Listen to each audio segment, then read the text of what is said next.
చరిత్రలో అదృశ్య దేవుని హస్తం అన్న పాఠం అక్కడ మిగిలిపోయింది. దేవుడు చరిత్రలో తనను తాను ఎలా నిరూపించుకున్నాడు, దేవుడు ఉన్నాడు అనడానికి ఉనికేంటి అని చరిత్రను ఒక్కసారి కదిపితే ఆ చరిత్రకే పాఠం చెప్పిన దీటైన సందర్భం ఇప్పుడు మనం చదివిన వాక్య పఠనం. బాగా వినండి. మీరు జాగ్రత్తగా వినకపోతే ఒక్క ముక్క కూడా మీకు అర్థమవుతుంది. నేను ముందే చెబుతున్నాను, ఎందుకంటే చదవబడిన వాక్య పఠనం ఒక పదం మనకు గోచరించింది. మీరు గమనించారో లేదో నాకు తెలియదు. సిరియా నా పదం వచ్చిందో చూసారా? ఏది సిరియా?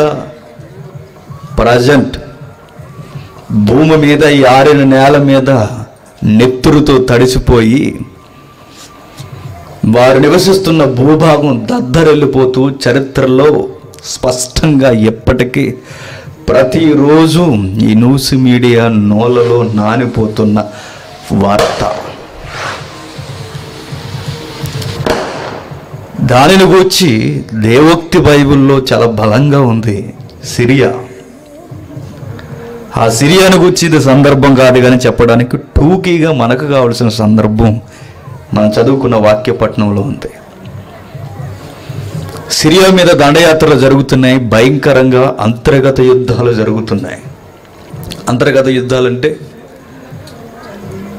పక్క దేశం వచ్చి మన మీద దాడి చేస్తే అది పక్క దేశపు దాడి అంటారు, పొరుగు దేశపు శత్రుత్వం అంటారు. అంతర్గత యుద్ధం అంటే దేశంలో ఉన్న మనుషులే ఒకరికి ఒకరు వ్యతిరేకమైపోయి కొట్టుకు చచ్చిపోవడం. ఇది అంతర్గత యుద్ధం. అంతర్గత పోరు అనేది కుటుంబాలలో ఉన్నది కుటుంబం నిలబడదు. అంతర్గతమైన పోరు సంఘంలో ఉన్న సంఘం కూడా నిలబడదు. అది దేశంలో ఉన్న దేశం భ్రష్టు పట్టుకుపోయి శ్మశానం అయిపోద్ది అనడానికి నిలువెత్తు సాక్ష్యం ప్రజెంట్ మనకి కళ్ళ ముందున్న current witness Syria. Syria capital మనకు తెలుసు డమస్కస్. ఆ దమస్కు ప్రాంతానికి వెళుతున్నప్పుడే పౌలు గారికి జ్ఞానోదయం కలుగుతాయి. దాని చుట్టూ ఎంతో చరిత్ర ఉంది, బైబిలుతో ముడిపడిన చరిత్ర.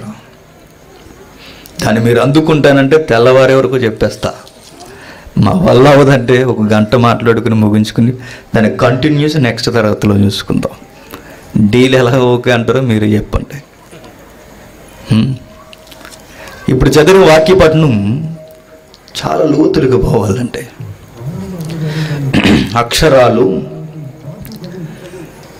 700 నుండి 800 మధ్య కాలంలో చరిత్రలో దేవుడు రాసించిన పచ్చి నిజాలు ఇప్పుడు మనం చదివింది. అసలు ఇది సెమినార్లో చెప్పాలి కానీ కుదరలేదు. ఏది ఏమైనా దేవుని కృపను బట్టి ఇప్పుడు తెర మీదకి వచ్చింది. మీరు చదివిన వాక్య పఠనం ఆ 18వ అధ్యాయం కానీ 19వ అధ్యాయం కానీ ఒక్కొక్క వచనాన్ని, ఒక్కొక్క పదాన్ని, ఒక్కొక్క అక్షరాన్ని, భావాన్ని విడదీసి ప్రారంభిస్తే వివరణ పూర్తిగా నేర్చుకునేసరికి నాకు తెలిసి సుమారు ఒక 6 నెలలు పడుతుంది. 6 నెలలు 2 అధ్యాయాలు, 2 వచనాలకి 2 గంటలు పడుతుంది ఖచ్చితంగా. అలాంటి నిరూపణతో ఈరోజు మనం వెళుతున్నాం. ఒక స్పెషల్ దర్యాప్తుతో ముందుకు అడిగేద్దాం. నాకు ఇలాంటి క్లాసులు చెప్పడం అంటే చాలా ఇష్టం, కానీ పట్టుకునే వాళ్ళు కావాలి. రెస్పాన్స్ బాగుంటే డెప్త్ బాగుంటుంది. రెస్పాన్స్ డల్గా ఉందనుకోండి పైన వెళ్ళిపోతుంది. కాబట్టి స్పందించండి. మీకు అర్థమైన అర్థం కాకపోయినా అవురా అన్నట్టు చూడండి. నేను బాగా చెప్తాను అప్పుడు. ఓకేనా? చదువుదాం ఒకసారి. 18వ అధ్యాయం 2వ రాజుల గ్రంథం 18వ అధ్యాయం 18వ వచనం నుండి. హిల్కియా కుమారుడును, నాట్ హిజ్కియా. ఎవరు? హిల్కియా. హిల్కియా కుమారుడును గృహ నిర్వాహకుడునైన ఎల్యాకీమును, శాస్త్రియగు శబ్నాయు రాజ్యపు దస్తావేజుల మీద ఉన్న ఆసాపు కుమారుడైన యోవాహును వారి వద్దకు పోయిరి.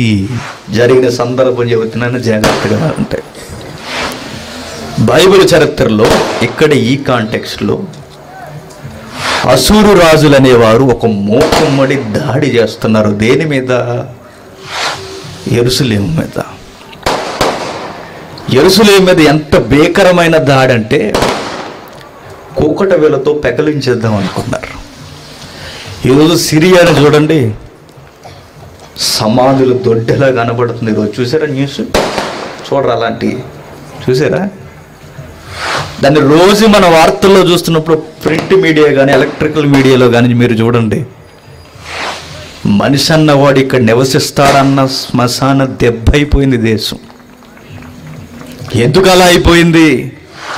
ఇది దేవుడు పలికిన దేవోక్తి. చూస్తారా సిరియాని గురించి? జస్ట్ టచ్ చేసి వచ్చేద్దాం మన సందర్భం. యెషయా గ్రంథం 17వ అధ్యాయం. యెషయా గ్రంథం 17వ అధ్యాయం మొదటి వచనం నుండి. దమస్కును గూర్చిన దేవోక్తి.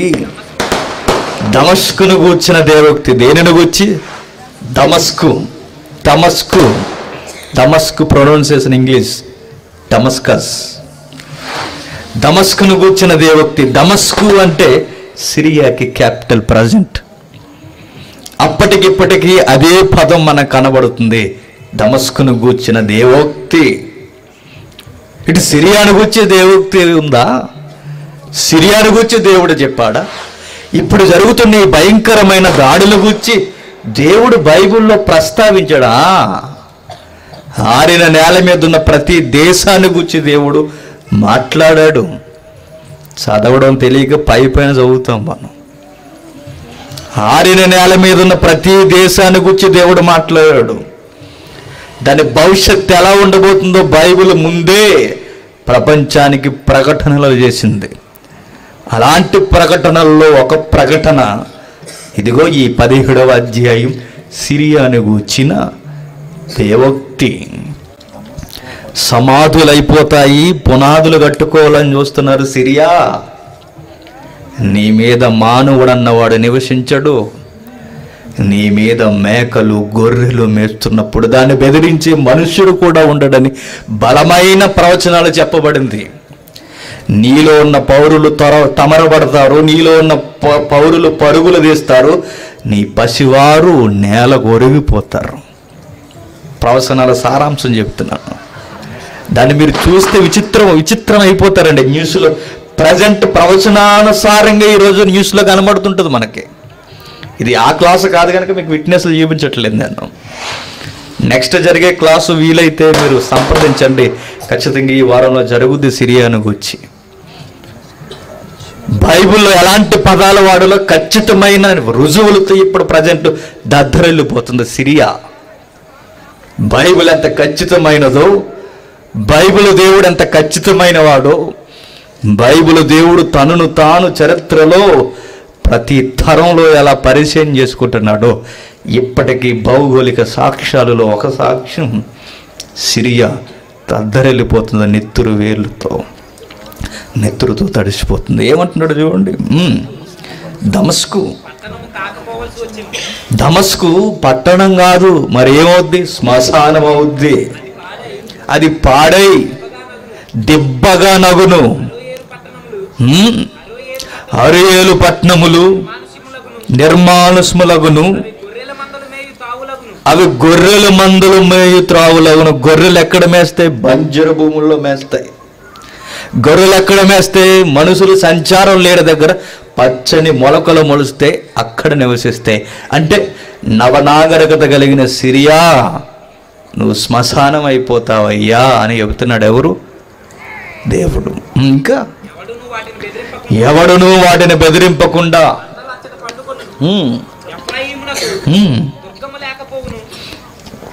ఎఫ్రాయిమునకు దుర్గము లేకపోను. ఎఫ్రాయిం ఈక్వల్ సందర్భం తెలిస్తే మీకు అర్థమవుతుంది. ఇజ్రాయేల్ దేశానికి దుర్గం ఉండదు. ఇజ్రాయేల్ దుర్గమేది? ఉత్తర భూభాగంలో క్యాపిటల్ దానికి సోమ్రోను. మీకు అన్నీ తెలుసని నేను అనుకుని వెళ్ళిపోతున్నాను. ఉత్తర భూభాగంలో నివసించేది 12 గోత్రాల పట్టిక ఇజ్రాయేల్ భూభాగం. దానికి క్యాపిటల్ షోమ్రోన్. ఎఫ్రాయిముకున్న బలమైన ఆయుధంగా ఫీల్ అవుతున్న దానిని షోమ్రోన్ని పెళ్ళగించేస్తా అన్నాడు. అన్నది అన్నట్టుగా 722లో క్రీస్తు పూర్వం ఈ ప్రవచనం నెరవేరిపోయింది. ఎఫ్రాయిము యొక్క గర్వాన్ని అణిచేశాడు. ఇజ్రాయేలు యొక్క గర్వం తీసివేయబడింది. ఇంకా దమస్కునకు కంపేర్ చేస్తున్నాడు. దమస్కు, నువ్వు సమకాలీన చరిత్ర చూస్తున్నావు కదా, దమస్కు యెషయా అంటున్నాడు. చూసారా దుష్టుడు ఎలా డిస్టర్బ్ చేస్తున్నాడు? సందర్భం ఏంటో తెలుసా? నిజదేవుడి నిరూపణ బైబిల్లో ఈరోజు మీకు నిజదేవుడు ఉన్నాడు అనడానికి చరిత్రలో రుజువులు.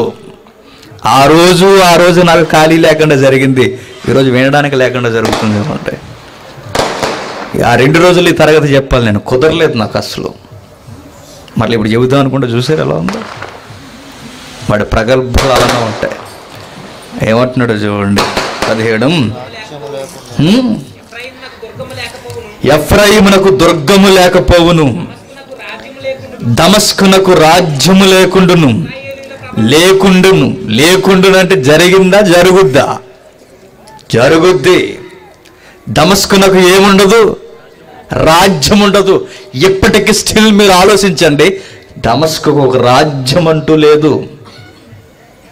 గ్రామీణ ప్రాంతాలలో ఉన్నవారు, పల్లె ప్రాంతాల్లో బ్రతుకుతున్నవారు, ఏజెన్సీలో బ్రతుకుతున్న ఇలాంటి తెగలన్నీ కలిసి కొన్ని మూకుమ్మడి సమావేశాలు ఒక టీం అవుతే అది ISIS ఉగ్రవాద సంస్థ అయింది.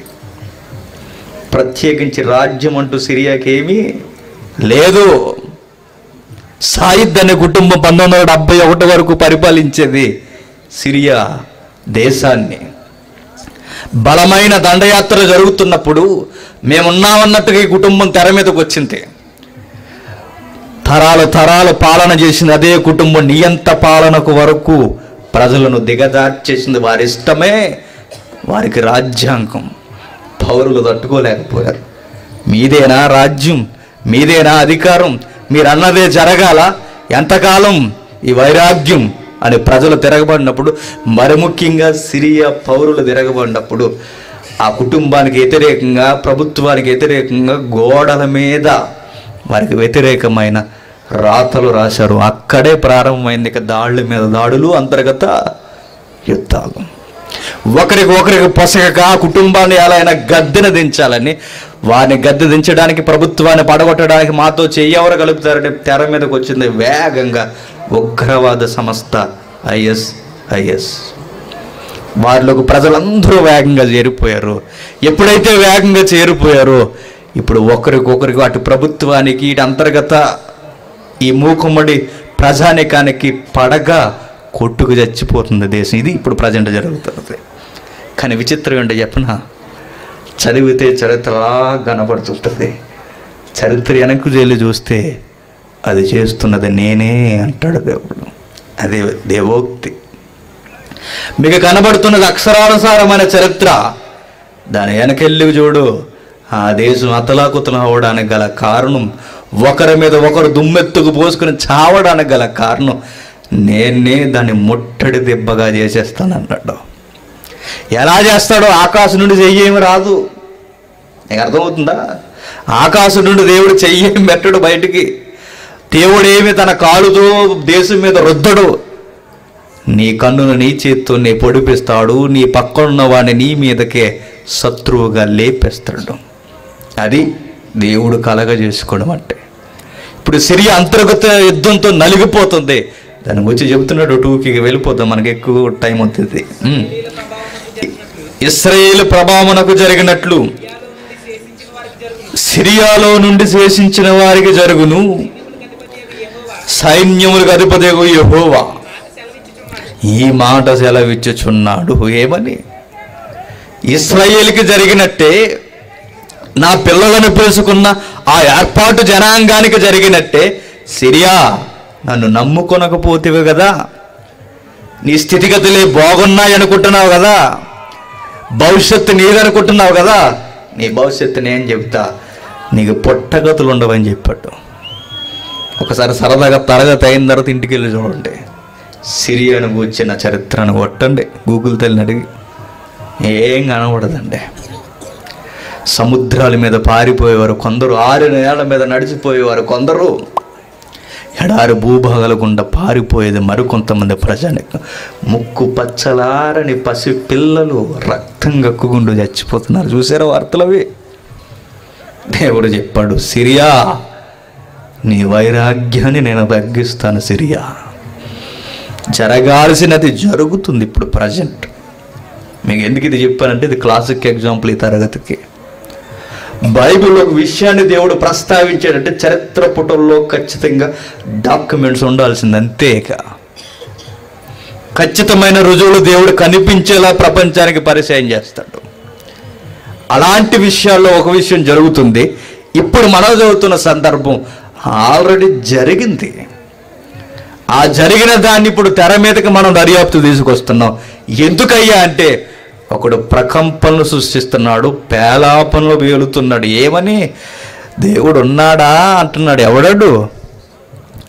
అసూర్యుల ప్రధాని, ప్రధానులకే ప్రధానమంత్రి అయిన వాడు అంటున్నాడు దేవుడు ఉన్నాడా? ఉన్నాడు అనడానికి మీ దగ్గర రుజువేంటయ్యా? హిజ్కియా ఉన్నాడు అనడానికి యోధా ప్రజానికం మీ దగ్గర రుజువేంటి? అందరు దేశాలు లాంటివే మీ దేశాలు, అందరు దేవుళ్ళు లాంటి వారే మీ దేవుడు. ఎన్ని దేశాల్ని మట్టి గరిపించామో తెలుసా? ఎన్ని దేశాల్ని మేము కూకడ వేళతో పెకలించామో తెలుసా? ప్రతి దేశాన్ని రక్తపు వేర్లై పారేలా తుడిసి పాడేసాం. మీ దేశం మీదకి మేము వచ్చాం, మీ దేశాన్ని కూడా మేము దండయాత్ర చేత జయిస్తాం. మీ దేశంలో దేవుడు ఉంటే అడ్డగించమని చెప్పు అంటున్నాడు. ఎవడు? రబ్షాకే అనే ఒక ప్రధానమంత్రి. ఒక అధికార హోదాలో నా సూరియన్స్ తరపున వచ్చిన ఒక ప్రధానమంత్రి అంటున్నాడు మీ దేశంలో దేవుడు ఉన్నాడా? ఎన్ని దేశాలను జయించామయ్యా మేము? అన్ని దేశాలను జయిస్తున్నప్పుడు ఆయా దేశపు దేవుళ్ళే ఏమీ చేయలేకపోయారు. మీ దేశాన్ని మేము జయిస్తున్నప్పుడు మీ దేవుడు కూడా ఏమీ చెయ్యలేడు. చేతగాని వారు దేవుళ్ళందరూ అంటున్నాడు. ఎవరు? అసూరియన్స్ ప్రధాని. అదే జరుగుతుంది సందర్భం. ఒక్కసారి చదవండి 18వ అధ్యాయం 18వ వచనం నుండి డైరెక్ట్ 19వ వచనం. అప్పుడు రబ్షాకే వారితో ఇట్లా, నేను ఈ మాట మీ రాజు హిజ్కియా ఉన్నాడు కదా, తెలియజెప్పిడి, మహారాజైన అసూరు రాజు సెలవిచ్చినదేమనగా నువ్వు ఎలాగో చెప్పవలను, నీవు నమ్ముకును ఈ ఆశ్రయాస్పాదము ఏ పాటి ప్రయోజనకారి? Question mark. ఏమంటున్నాడు చూసారా వాడు? మీరు నమ్ముకున్న ఆశ్రయం, మీరు నమ్ముకున్న దైవం, మీరు నమ్ముకున్న కొలమానం, మీరు కొలుస్తున్న యెహోవా ఏ పాటి కాపరి, ఏ పాటి దేవుడు?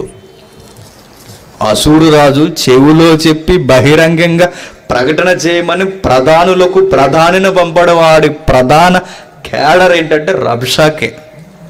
అర్థమవుతుందా నేను చెప్పేది? అర్థమవుతుంది? మోగసాగి చేయండి. కొన్నే లేచే ఒక విషయం చెప్పనా, మీకు అర్థమైనా అర్థం కాకపోయినా చెప్పేస్తా. అది విషయం.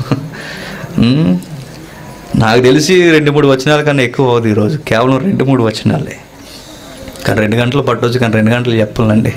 ఫీల్ అవ్వకండి. ఈ తరగతి నాకు తెలిసి కొనసాగిస్తే 1 నెల పడుతుందండి ఖచ్చితంగా చెబితే. దీని కొనసాగింపు ఇప్పుడు ఎండింగ్ అవుతుంది, ఈరోజు అవదు. దేవుడు ఉన్నాడని నిరూపణ చేయడానికి 2 అధ్యాయాలు చాలా తరగతులు జరగాలి. ఇది ఫస్ట్ తరగతి ఇక్కడ స్టార్ట్ అవుతుంది. ఇక రబ్షాకే అంటున్నాడు 19వ వచనం. అప్పుడు రబ్షాకే వారితో ఎవరు రబ్షాకే? రబ్షాకే పేరు కాదు, గుర్తుపెట్టుకోండి. రబ్షాకే అనేది పేరు కాదు, పదవి. ఫరో అనేది పేరు కాదు, ఏంటి? పదవి. హెరోద్ అనేది పేరు కాదు, ఏంటి? పదవి. సీఎం అనేది పేరు కాదు, ఏంటి? పదవి. రబ్షాకే అనేది ఆ ఓడింగ్ అసూరియన్స్ భాష కానీ హెబ్రూ లాంగ్వేజ్ నుండి ఒక్కసారి దాన్ని చూస్తే ఆ పదాన్ని అసూరియన్స్ యొక్క క్యాడర్లో ఒక ఉన్నతమైన కేడర్ ఏంటంటే రబ్షాకే. దాని అర్థం ఏంటయ్యని తీస్తే ప్రధానులకు ప్రధాని అని అర్థం. ఆ ప్రధానులకు ప్రధాని వచ్చి అంటున్నాడు ఏమని, ఈ మాట హిజ్కియాతో తెలియజెప్పుడి, మహారాజైన అష్షూరు రాజు సెలవిచ్చినదేమనగా, నువ్వెలాగూ చెప్పవలను, నీవు నమ్ముకొను, నీ ఆశ్రయము ఏ పాటి ప్రయోజనకారి. ఎవరికి చెబుతున్నాడు? టెన్సెస్ తెలియాలి. అందుకే ఏం జరుగుతుంది? మూకుమ్మడిగా ఒకరి మీద ఒకరు దండయాత్ర చేసుకోవడానికి లాకీసు పట్టణం దగ్గర తిష్ట వేశారు. ఎవరు? అసూరియన్స్. ఏం చెప్తున్నారండి అనుకుంటున్నారా? లాకీసు పట్టణం అంటే యెరూషలేముకి సుమారుగా 50 కిలోమీటర్ల దూరంలో ఉన్న యూదుల పట్టణాల్లో ఒక పట్టణం. చెప్పండి, లాకీషు పట్టణం. చూస్తారు ఒకసారి మ్యాప్లో. సౌకర్యం ఏమైనా ఉందా? తెర మీద మ్యాప్ లేదు కదా. చూడండి, మన మ్యాప్లో చూద్దాం. మీకు మ్యాప్ల పని ఎప్పుడు వచ్చి ఉండదు, ఈసారి వస్తుంది. ఇశ్రాయేలు గోత్రములు తెలుపు పాలస్తీనా పటం అని ఉంది చూడండి, 2వ మ్యాప్. మ్యాప్ లేని వారు పని చేయండి, రేపు ఉదయాన్నే లేచి తూర్పు తిరిగి తూర్పు నుండి కొలమానం వేసుకోండి, కొలమానాలన్నీ తెలుస్తాయి. ఓకేనా? ఇశ్రాయేలు గోత్రములు తెలుపు పాలస్తీనా పటం ఉంది కదా. ఆ బాక్స్ కనబడుతుంది. ఇప్పుడు నేను చదివిన పదం బాక్స్ కింద గ్రౌండ్లో అక్కడ కనబడుతున్న ఆ బాక్స్ దగ్గర ఎదోము కనబడుతుంది చూడండి. కనబడుతుందా ఎదోము? ఆ పైకి వెళితే కీరు కనబడుతుందా? ఆ పక్కన గొంగల పురుగులా ఒకటి పాకిపోతున్నట్టుందే, అదేంటో తెలుసా? మృత సముద్రం. గొంగల పురుగుగా అనుకోగలరు. మృత సముద్రం, మృత సముద్రం, నల్ల సముద్రం, డెడ్ సీ అంటారు చూసారు. ఇదే. మీకు జీకే బిడ్డ చెప్పనా? ప్రపంచంలో అత్యంత ఉప్పు శాతం కలిగిన సముద్రం ఏది అని మీకు జీకే బిడ్డ కాంపిటేటివ్ ఫీల్డ్లో వస్తే టక్కుమని కళ్ళు మూసుకు పెట్టేయండి. ఉప్పు సముద్రం, మృత సముద్రం, డెడ్ సీ అంటాడు దాన్ని. ఎంత ఉప్పు శాతం అంటే మీకు చెప్తాను జీకే. దాని మీద పడుకున్నాం అనుకోండి, ఈత రానడు కూడా తేలిపోతాడు. మనకి ఈత అవసరం లేదు, అలా పడుకుంటే అలా బంతులది. అంటే దానికి సారం, ఉప్పు సారం ఎక్కువ. అందుకే ఆ గుణం ఉంది కనుక ప్రతిదాన్ని తేలుస్తుంటుంది. ఆ ఉప్పు సముద్రాన్ని జాగ్రత్తగా దాటండి, జాగ్రత్త. ఓకేనా? అందులోగా నడిపోతారు. పక్కకు రండి. ఆ పక్కకు వస్తే ఇత్తీలు కనబడుతున్నారు చూడండి. కనబడుతున్నారా? అని మనుషుల్లాగా ఏమనరు, ఒక పేరు అది, ఇత్తీలు. ఆ పక్కకి వెళ్ళండి, బేర్షబా. బేర్షబాని చూడండి. నేను చూసిన వెన్న ఒక పెద్ద ఆయన గుర్తు రావాలి. ఎవరు? అబ్రహాము గారు. మరొక ఆయన గుర్తు రావాలి, ఇస్మాయిల్ అడుగు జాడలు, ఇసాకు యొక్క పుట్టిక, శారమ్మ గారు నవ్విన ఆ పరిసర ప్రాంతాలు, అవన్నీ అక్కడే. అలా పక్కకి వెళితే మీకు కనబడుతుంది ఫిలిస్తీన్లు. కనబడుతుందా? ఫిలిస్తీన్లు. ఆ ఫిలిస్తీన్ల కిందే గెరారు ఉంటుంది. గెరారు రాజే ఒకరోజు శారమ్మని చూస్తాడు, గుర్తుందా? ఎవరి అమ్మాయి, హూ ఇస్ గర్ల్ అని అడుగుతాడు కదా. ఆ దేశపు రాజు. ఇది ఈ గెరారు ఈ కిందే ఉంటుంది, ఆ ఫిలిస్తీన్ల కింద. ఆ గెరారుకి, ఈ బేర్షబాకి, ఆ ఎబ్రోనికి మధ్యన ఒక ఖాళీ కనబడుతుంది చూశారు, ఖాళీ. ఆ ఖాళీ ప్రాంతంలో గుర్తిస్తేనే మనం అనుకున్న పట్టణం వస్తుంది. ఆ పట్టణం ఏంటి? లాకీషు పట్టణం. మరి ఎందుకు గుర్తించలేదండి, మీరెందుకు గుర్తించారని అడిగితే చిన్న లాజిక్ చెప్తా. బైబిల్ ఉన్న ప్రతిదాన్ని గుర్తించాను కూడా. మ్యాప్ ఎంత ఉండదు, ఇంక బిల్డింగ్ అంత ఉంటుంది. మ్యాప్ సైజు పెద్దదైపోద్ది, సమాచారం బైబిల్ రాయబడిన విధానం తక్కువైపోతుంది. ఫర్ ఎగ్జాంపుల్ జస్ట్ ఈ కడియం ప్రాంతాన్ని, ప్రతి ప్రాంతాన్ని గుర్తించాను కూడా. మ్యాప్ ఎంత అయిపోతుంది తెలుసా? చాలా పెద్దది అవుతుంది. అందుకే ప్రధానమైన ప్రాంతాలు గుర్తిస్తారు మ్యాప్లో. ఇప్పుడు నార్త్ని తీసుకొని ప్రధానమైన ప్రాంతాలు గుర్తిస్తారు. ఆ ప్రధానమైన ప్రాంతాల్లో గాజా, బేర్షబా, ఎబ్రోను, యెరూషలేము, రామా, హాయి, ఆ పరిసర ప్రాంతాల్లో ఒక పట్టణం లాకీషు పట్టణం. ఆ లాకీషు పట్టణం దగ్గర టెస్ట్ వేస్తారు ఎవరు? అస్సూరియన్స్. కొంచెం ఇబ్బంది అవుతుందని నాకు అర్థం అవుతుంది. ఒక్కసారి ఇన్ఫర్మేషన్గా అక్కడికి వెళదాం. ఎక్కడికి? 2వ రాజుల గ్రంథానికి. వస్తారా? క్రీస్తు పూర్వం. రెడీయా? రండి ఒకసారి. 18వ అధ్యాయం. ఓకే, 18వ అధ్యాయం 13వ వచనం నుండి. నిజానికి ఇదంతా వివరించాలి, కానీ మీకు ఇబ్బంది అవుద్దని నేను వివరించట్లేదు. ఓకే. రాజైన హిజ్కియా ఏలుబడిలో 14వ సంవత్సరం ముందు అసూరు రాజైన సన్హెరీబు యోధా దేశమందున్న ప్రాకారము గల పట్టణములన్నిటి మీదికి వచ్చి యోధా దేశంలో చాలా పట్టణాలు ఉన్నాయి. ఆ పట్టణాలన్నిటిని ఒక్కొక్కటిగా జయిస్తూ వస్తున్నాడు. ఇక కేంద్రంగా ఉన్న పట్టణం ఏ పట్టణం? యెరూషలేం.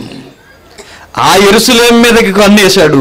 ఆ యెరూషలేమును జయించాలంటే ముందు ఎదురవుతున్న యెరూషలేముకి ముఖద్వారంగా ఉన్న లాకీషు పట్టణాన్ని కొట్టాలి. అందుకే టెస్ట్ ఎక్కడేశాడంటే కిందికి చదవండి.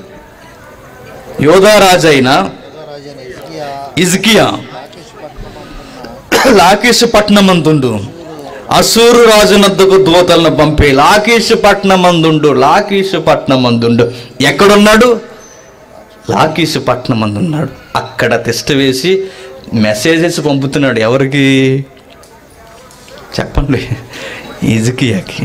యూదుల రాజు ఎవరు ప్రజెంట్ ఈ సందర్భంలో? హిజ్కియా.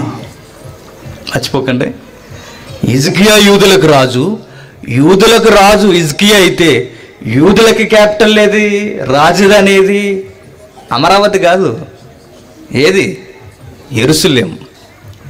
ఇప్పుడు యెరూషలేముని ఎలా అయినా సరే ముట్టడి వేయాలి. ఎందుకంటే అక్కడ బంగారు దేవాలయం ఉంది, సిరి సంపదలు ఉన్నాయి, వజ్ర వైడూర్యాలు ఉన్నాయి. ఆ దేశపు ప్రజలు కావాలి, ఆ దేశపు సారం కావాలి. రాజధాని కొడితే వాగ్దాన భూభాగం అంతా మనం వశం అవుద్దని కన్నేసాడు ఒక అన్యరాజు. ఎవడు? అసూరు రాజు. అప్పుడు లాకీషు పట్టణం దగ్గర నుండి యెరూషలేం పట్టణానికి ప్రకటనలు చేస్తున్నాడు. ఒకరికొకరు మాట్లాడుకోవడానికి మధ్యవర్తులు తెర మీదకి వచ్చారు. అసూరు రాజు తరపున వచ్చినది ఎవరంటే ఒక సైనికుడు, మరొక వ్యక్తి. అందులో రబ్షాకి ఒక ప్రధానులకు ప్రధాని, ఆ వ్యక్తి ప్రధానుడు. వీరంతా అసూరు రాజు తరపున వచ్చారు.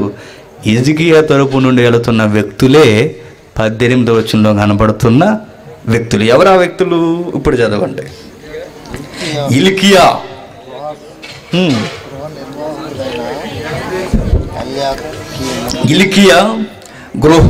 హిల్కియా కుమారుడును గృహ నిర్వాహకుడునైన ఎల్యాకీమును శాస్త్రియకు శెబ్నాయిను రాజ్యపు దస్తావేదుల మీద ఉన్న ఆసాపు కుమారుడైన యోవాహును వారి వద్దకు పోయిరి. ఏంటంట? ఒక ఇన్ఫర్మేషన్ ఇస్తున్నాడు, జాగ్రత్తగా వినండి. ఈ సందర్భం అంతా మనకు బాగా అర్థం కావాలంటే ఈ సన్నివేశంలో ఉన్న వ్యక్తుల అడుగులు కూడా మనకు తెలియాలి. ఎలా పడితే అలా బైబిల్ చదవడం ఇష్టపడకూడదండి. ఒక సందర్భం పట్టుకున్న ప్రతి అక్షరాన్ని తీసుకొచ్చేయాలి, అంతే తెర మీదకి. అదే జరుగుతుంది. హిల్కియా కుమారుడు ఎవడట? ఎల్యాకీము. హిల్కియా కుమారుడును గృహ నిర్వాహకుడునైన ఎవరట? గృహ నిర్వాహకుడు. మన ట్రాన్స్లేషన్ తీసుకురండి. గృహ నిర్వాహకుడు equal to home minister. Home మంత్రి తెలుసు కదా. హోం మంత్రులు వెళ్తున్నారండి ఎవరితో మాట్లాడడానికి? అన్యరాజులతో మాట్లాడడానికి. హోమ్ మినిస్టర్ మాట్లాడుతున్నాడు. వారి తరపున ప్రధానులకు ప్రధాని వచ్చాడు. హిజ్కియా తరపున ఒక నమ్మకమైన గృహ నిర్వాహకుడు హోమ్ మినిస్టర్ వెళ్తున్నాడు. ఆయన పేరు ఎల్యాకీము. ఆయన గురించి మనకు తెలియాలంటే గ్రంథకర్త ఎలా పరిచయం చేస్తున్నాడంటే హిల్కియా కుమారుడు. ఎవరు హిల్కియా? తవ్వడం మొదలెడితే అవదని నేను అనుకుంటున్నాను. మీ సౌలభ్యం కొరకు అర్థం చెప్తాను. హిల్కియా అన్న పదానికి అర్థం యెహోవా నా స్వాస్థ్యము అని అర్థం. ఎవరండి హిల్కియా అంటే 2కి అడ్రస్ మనకు చాలు. ఎల్యాకీముకి తండ్రి, అంతే కదా. దర్యాప్తు ప్రారంభిస్తే అవదు ఇక వంశావళి. ఆ ఎల్యాకీముకి తండ్రి ఎవరయ్యా? ఎల్యాకీం అంటే హిజ్కియా దగ్గర ఒక హోం మంత్రికి తండ్రి ఎవరయ్యా అంటే హిల్కీయా. హిల్కీయా పేరుకి అర్థం ఏంటయ్యా అంటే చెబుతున్నాడు, యెహోవా నా స్వాస్యము. తండ్రి పేరుకు తగిన క్యారెక్టర్ ఎవరిదో తెలుసా? ఇదిగో ఎలియాకీముదే. తండ్రి పేరుకి అర్థం ఏంటి? దేవుడే నా ఆస్తి అని అర్థం. దేవుడే నా యొక్క ఆస్తి, దేవుడే నా యొక్క సిరి సంపద, దేవుడే నా యొక్క నిలువెత్తు కొలమాను అన్న అర్థం హిల్కీయాదే. హిల్కీయా వేరు, హిజ్కియా వేరు. హిజ్కియా రాజు, హిల్కీయా హోం మంత్రి గారు తండ్రి. క్లారిటీ గుర్తుంది కదా? అర్థం కాకపోతే అడగండి, మళ్ళీ వెనక్కి వద్దాం. కంగారు పడి మొహమాటంగా వెనకండి. అరగకపోయింది అనుకోండి ఏమవుద్ది? ప్రాణాల మీద వస్తుంది. అవునా కదా? అందుకే జాగ్రత్తగా, మంచి సందర్భం అంటే ఇవన్నీ మీరు వెనగలగా ఓపిక ఉండాలి. కానీ ప్రతి అక్షరాన్ని తవ్వి మీ ముందెడతాను. మీరు వింటానంటే ప్రతిదీ తెర మీద ప్రతి అక్షరాన్ని తీసుకొస్తారు. మీరు వింటే చరిత్ర నివ్వరిపోయేలా ఈరోజు మనం చూస్తాం. గ్యారంటీ ఇది. చరిత్ర నివ్వరిపోద్ది. అంత లోతైన విషయాలు బైబిల్ గ్రంథం అంటే చిన్న చితకడ కాదు. బైబిల్ గ్రంథం అంటే చరిత్రనే తలవెన్నుతుంది. మిగిలిన గ్రంథాలు చూడండి, కాకమ్మ కథలు, పౌరాణిక కథలు. బైబిల్ని అడగండి, ఏం అడుగుతారో అడగండి. నువ్వు ఉన్నావా అని అడుగు బైబిల్ని. బైబిల్ దేవా నీ ఉన్నావా అని అడుగు. ఉన్నానయ్యా అని చెబుతున్నాడు చరిత్రలో. ఒకరోజు శత్రువు ప్రకంపనం సృష్టించడానికి, దేవుణ్ణే కాదనడానికి, హిజ్కియా నువ్వు నమ్ముకుంటున్న దేవుడు ఏ పాటి వాడయ్యా? నువ్వు నమ్ముకుంటున్న దేవుడు ఏ పాటి వాడు? ఉన్నాడా? ఉంటే కళ్ళు మూసుకున్నాడు అన్నట్టు రచయిత అడిగినట్టు అడుగుతున్నాడు. మీ మీదకి దండయాత్ర చేయడానికి వచ్చాం, మహారాజు చక్రవర్తి చెప్పమని చెప్పాడు, మీ దగ్గరకు వచ్చాం, మీ యువజనానికి చెబుతున్నామని ఒకరి మీద ఒకరికి మాటల తోటాలుగా వెళుతున్నాయి. ఏ లాంగ్వేజ్లు అంటే సిరియా లాంగ్వేజ్లో జరుగుతున్నాయి. ఇప్పుడు ఉంది కదా సిరియా ఉందా? ఉంది. ఈ సిరియా ఉందంటే ఇక్కడున్న చరిత్ర కూడా నిజమే. ఈ చరిత్ర నిజమైతే ఈ చరిత్రలో ఉన్న దేవుడు కూడా నిజమే. బైబిల్లో పాల సముద్రాలు ఉన్నాయని లేవు, మృత సముద్రం ఉందని ఉంది. భౌగోళికంగా పాల సముద్రాలు జీవించమనండి, కనిపించు. బైబిల్లో ఉన్న ప్రతి పర్వతం కనబడుద్ది. మహిమా పర్వతాలు ఎక్కడ లేవు భౌగోళికంగా. జీవించమనండి. విమానాలు మేమే ముందు కనిపెట్టామని ఏవో చెబుతారు. విమానాలు జంతువులా? జీవించమనండి, కనిపించదు. కానీ దేవుడు బైబిల్లో రాసిన ప్రతి అక్షరం ఎప్పటికీ భౌగోళిక రుజువులు కళ్ళ ముందు మనకు కనబడదు. That is Bible. దీన్ని నమ్మినవాడు చాలా ధైర్యంగా పడుకోవచ్చండి. దీన్ని నమ్మినవాడు, ఈ దేవుడిని నమ్మినవాడు చాలా ధైర్యంగా ఉండొచ్చు. నా వెనక ఒక సర్వోన్నతుడైన దేవుడు, మహిమ కలిగిన దేవుడు ఉన్నాడన్న ధైర్యం గుండెల్లో ఉండాలి. అది ఎప్పుడు వస్తుందో తెలుసా? లేఖనాలలో ఉన్న సారం నీ గుండెల్లోకి వచ్చినప్పుడు, దేవుని శక్తిని నువ్వు గుర్తెరిగినప్పుడు, దాని బలమైన విశ్వాసం నీ పునాదులు బైబిల్ మీద ఆనుకుంటే నువ్వెప్పుడు ఎడమకు కానీ కుడికి కానీ తిరిగే అవకాశమే ఉండదు. ఇప్పుడు చదువుతున్నాం మరలా. ఇప్పుడు సందర్భం వచ్చేయండి. 18వ అధ్యాయం 18వ వచనం. 18 హిల్కీయా కుమారుడును గృహ నిర్వాహకుడునైన ఎలియాకీము, శాస్త్రియకు షెబ్నాయిను రాజ్యపు దస్తావేదుల మీద ఉన్న ఆసాపు కుమారుడైన యోవాహును వారి యొద్దకు పోయిరి. ఎందుకు మీకు నిరూపణ చేస్తున్నానంటే, రాయబడిన ప్రతి అక్షరం ఇదిగో చరిత్రలో రుజువు అని చెప్తున్నాను. అనగనగనగా ఒక వ్యక్తి, అనగనగనగా ఒక రాజు నో అలాంటివి ఉండు. రబ్షాకే అన్నాడంటే అది పదవి ఖచ్చితంగా ఉంది. హిల్కీయా అన్నాడంటే ఖచ్చితంగా ఉన్నాడు. ఆ హిల్కీయా కొడుకు ఎలియాకీము ఉన్నాడంటే ఉన్నాడు. ఇప్పుడు చూసి వెళ్ళాల్సిందే మనం. చూస్తారా? చూడరా? చూద్దాం. హోమ్ మినిస్టర్ గారిని అడుగుదాం ఏమంటాడు. ఎలియాకీము అన్న పదానికి అర్థం ఏంటో తెలుసా? సాత్వికము అని అర్థం. క్షమించండి, దేవుడు స్థాపించును అని అర్థం. ఎలియాకీము అంటే యహ అనే పదం ఎప్పుడు వచ్చినా గుర్తుపెట్టుకోండి, దేవుడు ప్రస్తావన ఉన్నట్టే. యహ అనే శబ్దం ఉంటుంది, యహ అన్నది లోన్ నుండి వస్తుంటుంది, ఎవ్రీ వర్డ్ అది. ఆ యా అనే శబ్దం ఎప్పుడైతే వస్తుందో ఆ శబ్దం ఉన్న ప్రతి సందర్భంలోనే దేవుని ప్రస్తావన ఉంటుంది. ఎల్యాకీం అనే పదంలో ఆ శబ్దం ఉంది కనుక దేవుడు స్థాపించును. ఇలికియా పేరుకి అర్థం యెహోవా నా స్వాస్యము. ఎల్యాకీం అనే పదానికి అర్థం దేవుడు స్థాపించును. ఈ పేరుకు అర్థం పరమార్థం మనకు తెలియాలంటే ఒక సమకాలీన ఉపకారి అయిన శబ్న తెలియాలి. కొంచెం కంగారు అవ్వకండి, ఓకేనా? ఇలికియా కుమారుడు ఎల్యాకీం. ఎల్యాకీమును గురించి తెలియాలంటే పక్కన ఒక వ్యక్తి ఉన్నాడు, శబ్న. ఆయన ఏంటో మనకు అర్థమైతే ఈయనేంటో మనకు అర్థమవుతుంది. నేను ఎందుకు చెబుతున్నానంటే బైబిల్లో ఊరకే ఏది రాయలేదు, అది నా ఇంటెన్షన్. చూద్దాం ఒకసారి. శబ్నా పేరుకు అర్థం సాత్వికం అని అర్థం. ఏంటట? సాత్వికం.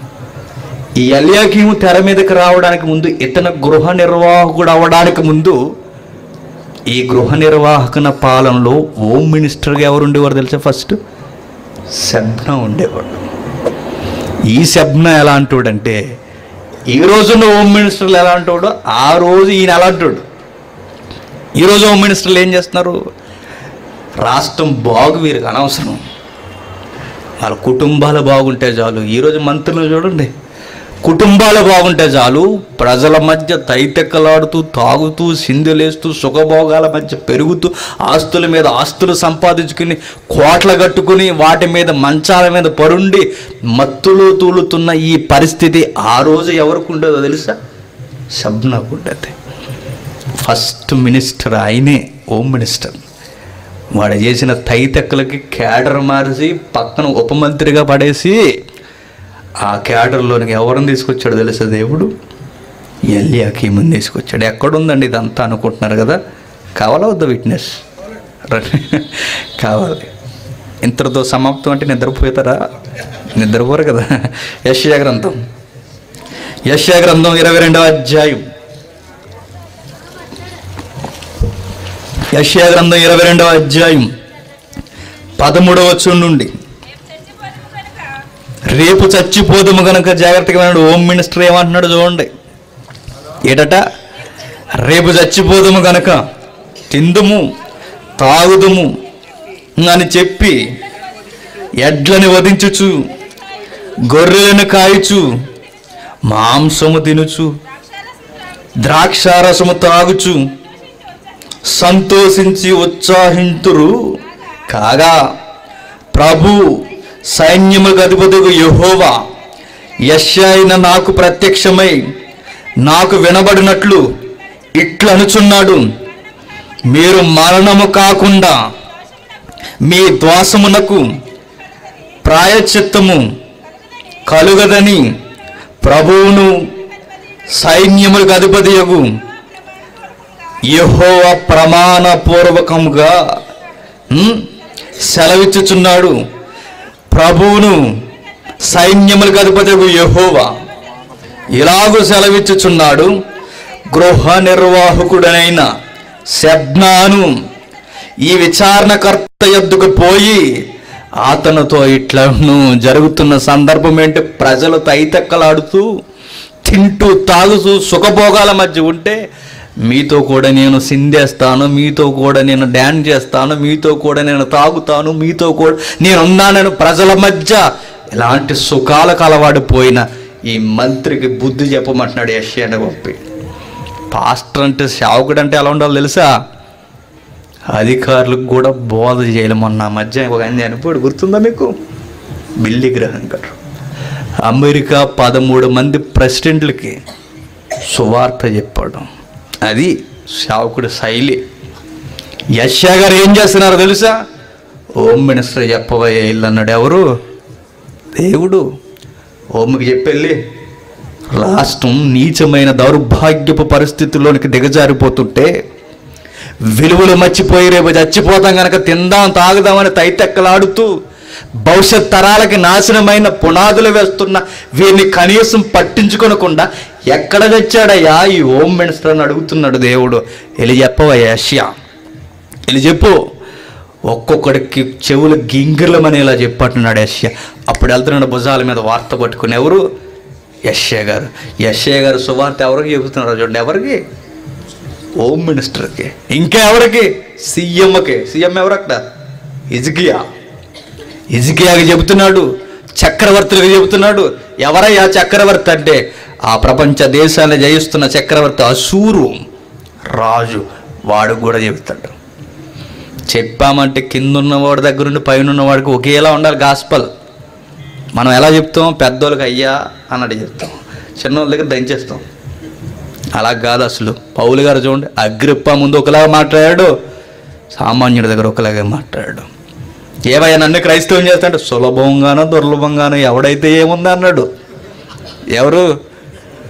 పౌలు గారు. అది స్టైల్ అంటే చెప్పాలంటే. నువ్వు ఏ విషయంలో భయపడు, దేవుడు ఏమనుకోడు. కానీ వాక్యం చెప్పలో మాత్రం భయపడకూడదు. ఎందుకంటే అది ఉన్నవాని యొక్క ఉనికికి సంబంధించినది. దాన్ని చెప్పడంలో మనకెందుకంటే భయం? ఆయన కూర్చి మనం చెబుతుంటే ఆయన చూసుకుంటాడు, మనకెందుకు భయం? అంతేనే కదా. ఆజానుభావులు ఉన్నప్పుడే కళ్ళ ముందు సాంగ్ ఉందా తమ్ముడు? అది ఊపుకో సాంగ్, అది అడ్వర్టైజ్మెంట్ ఉందా? యుద్ధం. ఆజానుభావులు కళ్ళ ముందు ఉన్నప్పుడే దేశం నాశనం అయిపోద్దయ్యా, మిడతల్లా ఉన్నాడు. నోరు మెయ్యండ్రా అన్నాడు. ఎవరు? దేవుడు. వాళ్ళు చూస్తారేందయ్యా, నన్ను చూడండి అని చెప్పు. నన్ను చూడు, వాడిని చూస్తే వాడి దృష్టికి మిడతలా ఉన్నావు. నన్ను చూడు, వాడిని చూడు. ఇప్పుడు ఎవడు మిడత? వాడు మిడతలా ఉంటాడు. నా ముందు ధూళి కణాలు ఈ మానవులు. యుద్ధం నాది, నువ్వు సైలెంట్గా ఉన్నాడు.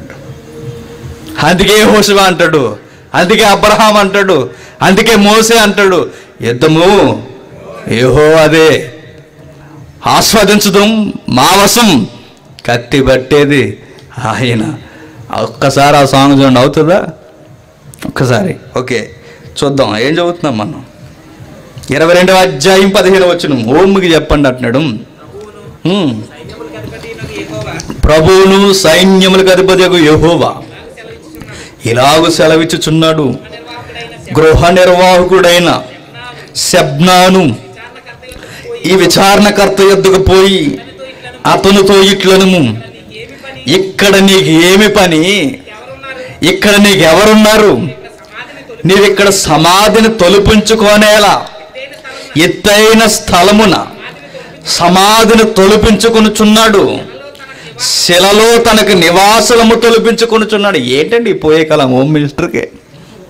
తినేసి తాగేసి అంటున్నారట, రేపు చనిపోతాం కనుక తిందుము తాగదము, రేపు ఎలాగా చనిపోతాం కనుక. పైసలు ఉన్నాయి కనుక ఈయన ఏం చేస్తున్నాడు? ఎత్తైన శిఖరం ఒకటి చూసుకొని ముందుగానే మార్బులతో సమాధి సిద్ధం చేసుకుంటున్నాడు అండి. ఈయన భయం ఉంది ఇతనికి. హిజ్కియా రాజు దగ్గర ఉండి రాజుల దగ్గర ఉంటున్నాడంటే ఎంత ధర్మశాస్త్రపు భయభక్తులు కలిగి ఉండాలి, భవిష్యత్తు మీద ఎంత భయభక్తులు కలిగి ఉండాలి, దేవుని సేవ చేయాలని ఎంత కుతూహలంతో బాధ్యత కలిగి ఉండాలి. అన్నీ మర్చిపోయి ఎలాగ చచ్చిపోతాం కదా, నా బాడీని ఎత్తైన శిఖరంలో అదిగో సమాధి తొలిపిస్తాను, అక్కడ పెట్టండి అంటున్నాడట. దేవుడు గమనించాడు. సమాధులు తొలిపించుకుంటున్నాం, పాలరాతులు కట్టించుకుంటున్నాం, జీవితం తాపీగా గడిపేయాలనుకుంటున్నావు. చెబుతున్నానయ్యా, నీ పదవి తీసి పాడేస్తానన్నాడు. నీకెందుకు కొల్లు నెత్తికెక్కాయో తెలుసా? ఆ పదవిని బట్టే. మనం ఎప్పుడు దేన్ని బట్టి అయితే ఎక్కువ ఎర్రవీగిపోతాం అది తీసేస్తాడు దేవుడు. గుర్తుందా మీకు? ఎప్పుడు గుర్తుపెట్టుకోండి జాగ్రత్తగా.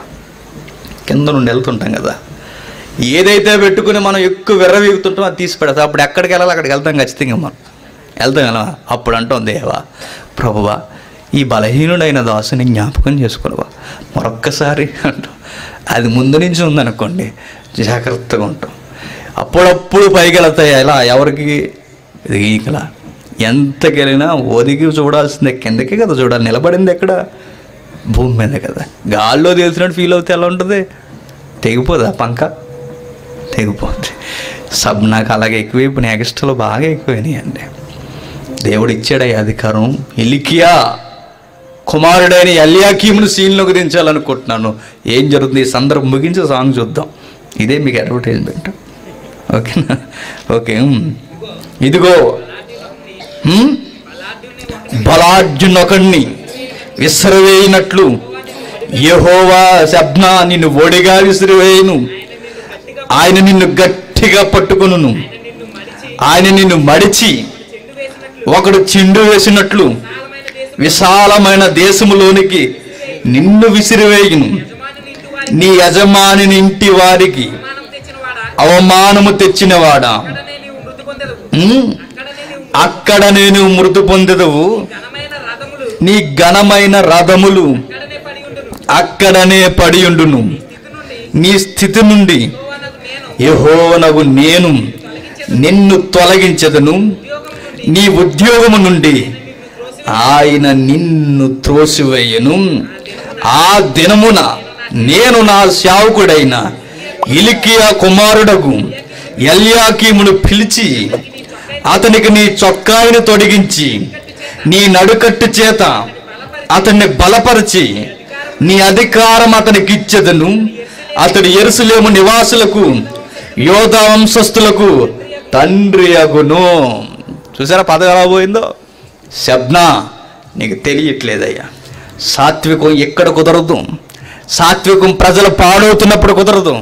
ప్రజలను తీర్చిదిద్ది హోమ్ మినిస్టర్ అంటే ఏంటయ్యా? గృహంలో ఏం జరుగుతుందో గమనించాలి. గృహ నిర్వాహకుడు అంటే ఏంటి? ఇంట్లో ఏం జరుగుతుందో చూడొద్దా?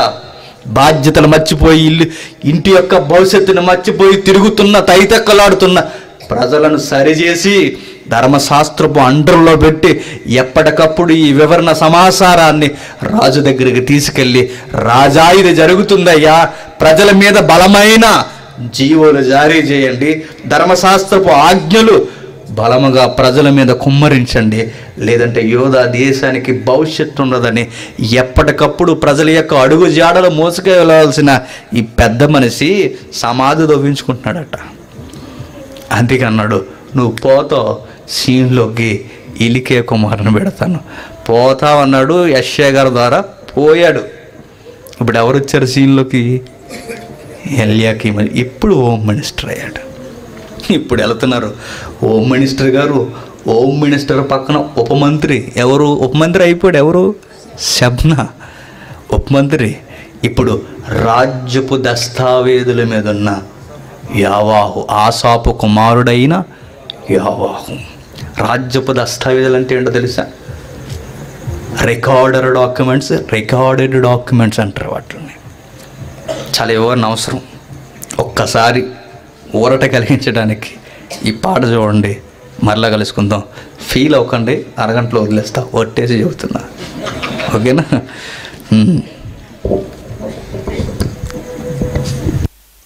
ఓకే, 2వ రాజుల గ్రంథం త్వరగా ముగించుకుందాం. 18వ అధ్యాయం 18వ వచనం.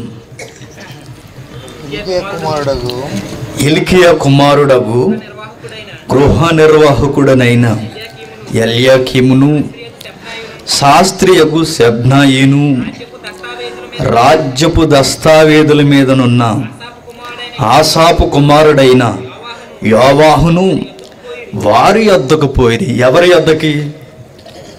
అసూరియన్స్ రాజుల యొక్క పెద్దల యొద్దకు పోయిరి. దేని తరపున? దేశాల తరపున, దేశం తరపున, హిజ్కియా తరపున, యెహోవా తరపున వెళ్ళారు ఈ భక్తి కలిగిన వారు. వారి పక్షాన రబ్షాకే మిగిలిన ప్రధానమంత్రులు, సైన్యాధిపతులు వచ్చారు. వీరి పక్షాన రాజ్యపు దస్తావేజుల మీద ఉన్న యావాహు, ఎల్యాకీము, మరొక ఆయన కనబడుతున్నాడు షబ్నా. షబ్నా ఎవరో చూసేసాం, ఎల్యాకీము ఎవరో కొంచెం రుజువులు చూసి ఆ తర్వాత దస్తావేజుల దగ్గరకు వద్దాం. ఒకసారి చూడండి ఎల్యాకీము యొక్క క్యాడర్. 19వ అధ్యాయం, ఇదే రాజుల గ్రంథం 19వ అధ్యాయం 2వ వచనం. గృహ నిర్వాహకుడగు ఎల్యాకీముని. ఎవరట గృహ నిర్వాహకుడు? ఎల్యాకీము. అంతకుముందు ఎవరట? షబ్నా. ఏమైందట? విలువలు మర్చిపోయాడు కనుక తోసివేయబడ్డాడు. ఎవరు? షబ్నా. ఇప్పుడు ఆ పోస్టులోకి ఎవరు వచ్చారు? ఎల్యాకీము వచ్చాడు. నెక్స్ట్ వచనం, యెషయా గ్రంథం 36వ అధ్యాయం. యెషయా గ్రంథం 36వ అధ్యాయం 3వ వచనం. ఇదే సందర్భం యెషయా గారు రాస్తుంటారు. యెషయా గ్రంథం 36వ అధ్యాయం 3వ వచనం. హిల్కీయా కుమారుడును రాజగృహ నిర్వాహకుడునైన ఎల్యాకీమును, శాస్త్రియగు శెబ్నాయిను. శాస్త్రి ఏమయ్యాడు? ఉప ముఖ్యమంత్రి అయిపోయాడు, ఉపశాఖ అయిపోయాడు, సహాయ మంత్రి అయిపోయాడు. ఎంతగా గృహ నిర్వహణ అంటే రాజ్యంలో, రాష్ట్రంలోనే గృహ నిర్వహణ కాదు, దేశంలోనే గృహ నిర్వహణ కాదు, కోటలో కూడా గృహ నిర్వహణ ఎవరిది? ఎల్యాకీముదే. రాజు కోటలో కూడా ఈయనదే అధికారం, దేశపు గృహంలో కూడా ఈయనదే అధికారం. సహాయ మంత్రి కేడర్లోకి వచ్చేసాడు ఎవరు? శెబ్నా. 11వ వచనం, అదే అధ్యాయం 11వ వచనం. ఎల్యాకీము, శెబ్నా, యావాహు అను వారు, సిత్తగించుము, నీ దాసులమైన మాకు సిరియా భాష తెలియను గనక దానితో మాట్లాడు అంటున్నారు. ఎక్కడేం కనబడుతుంది? ఆ సందర్భం తర్వాత 3 క్యాడర్స్ కనబడుతున్నాయి. ఎల్యాకీము, శెబ్నా, యావాహు. ఎక్కడ చూసినా సెకండ్ క్యాడర్ ఎవరు కనబడుతుంది? శెబ్నాదే. మరొక వచనం, అదే అధ్యాయం 23వ వచనం. అదే అధ్యాయం 23వ వచనం, 22వ వచనం.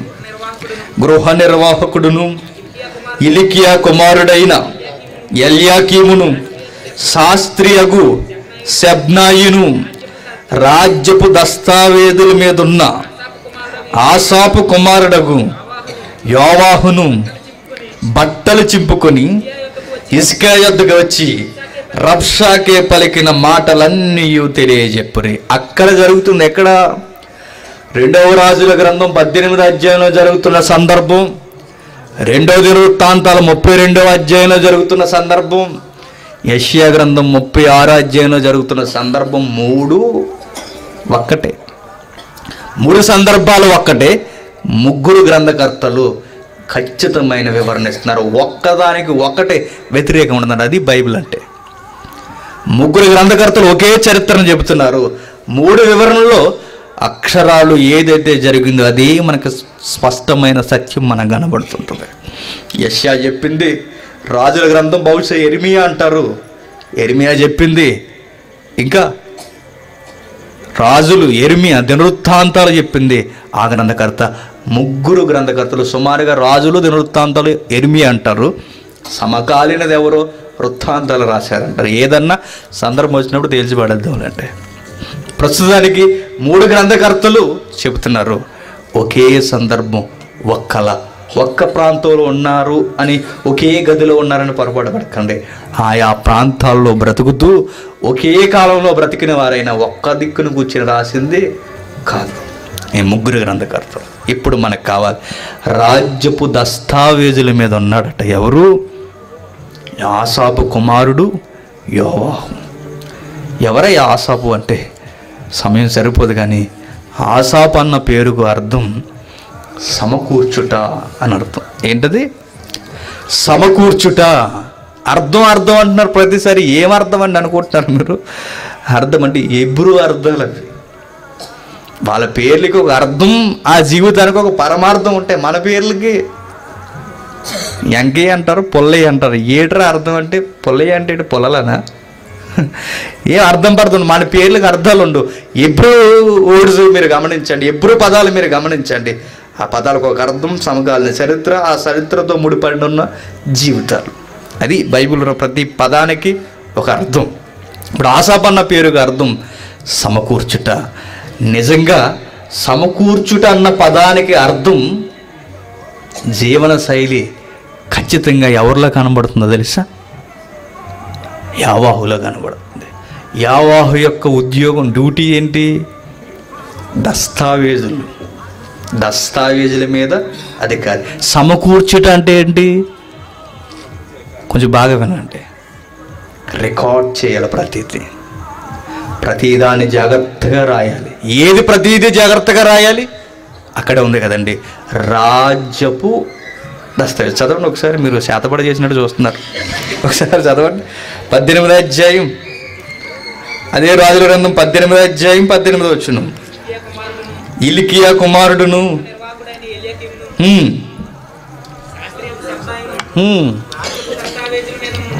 రాజ్యపు దస్తావేజుల మీద ఉన్న ఆసాపు కుమారుడైన యోవాహును. ఏంటట? రాజ్యపు దస్తావేజులు, రాజ్యానికి సంబంధించిన డాక్యుమెంట్స్. క్లియర్ కదా అది? రాజ్యానికి సంబంధించిన డాక్యుమెంట్స్ అంటే ఏంటి? రహస్యాలన్నీ అందులో ఉంటాయి. దేశం యొక్క బలం ఏంటి, దేశం యొక్క బలహీనత ఏంటి, దేశం యొక్క వైశాల్యం ఎంత, దేశం యొక్క నాగరికత ఏంటి, దేశం ఎలా ఉండబోతుంది, ప్రతిదీ రికార్డ్ అవుద్ది ఎందులో? రాజ్యపు దస్తావేజుల్లో. ఆ ఉద్యోగానికి వచ్చాడు ఎవరు? యావాహు. ఆ దస్తావేజులే కదండి, జరిగింది రాసేస్తారు అనుకోకండి. దాని దగ్గర చాలా జాగ్రత్త ఉండాలి. రాజ్యపు దస్తావేజుల దగ్గర ఏమాత్రం శత్రువు దేశానికి రాజ్యంలో జరుగుతున్న సీక్రెట్ ఈ దస్తావేజులు వాడి చేతిలో పడ్డాయి అనుకోండి, దేశాన్ని ఫుట్బాల్ ఆడేస్తాడు శత్రువు దేశం వాడు. చెప్పిన ఒక బెస్ట్ ఎగ్జాంపుల్ ఒక 2-3 సంవత్సరాల క్రితం జరిగింది. విజయవాడ అనుకుంటా తనది. ఎఫ్బీ ఉంది కదా, ఫేస్బుక్లో సార్టింగ్ చేసేవాడు. ఇక్కడ హ్యాకింగ్కి సంబంధించి ఉద్యోగాలు కూడా గవర్నమెంట్ డిపార్ట్మెంట్లో ఉంటుంది తెలుసు కదా, హ్యాకర్స్ అంటారు వాళ్ళని. అలానే ఫోర్స్ డిపార్ట్మెంట్లో ఒక ఉద్యోగం ఉంది ఆయనకి, ఆర్మీలో, మన బోర్డర్లో. అతను విజయవాడ. ఫేస్బుక్ అంటేనే అది ఫేస్ కనపడితే అంత మాయే కదా అది. ఈ గొర్రె ఏం చేసింది తెలుసా? ఫేస్బుక్లో సార్టింగ్ చేశాడు. ఎవరిది ఆ ఫేస్బుక్ అకౌంట్ అంటే పీకే, పవన్ కళ్యాణ్ కాదు, పాకిస్తాన్లో అడ్రస్ ఏదైతే ఏముంది అక్కడున్న పిక్ ఎవరిదంటే ఒక ముస్లిం అమ్మాయిది. అమ్మాయిని చూసి మమకారం పెంచుకున్నట్టు.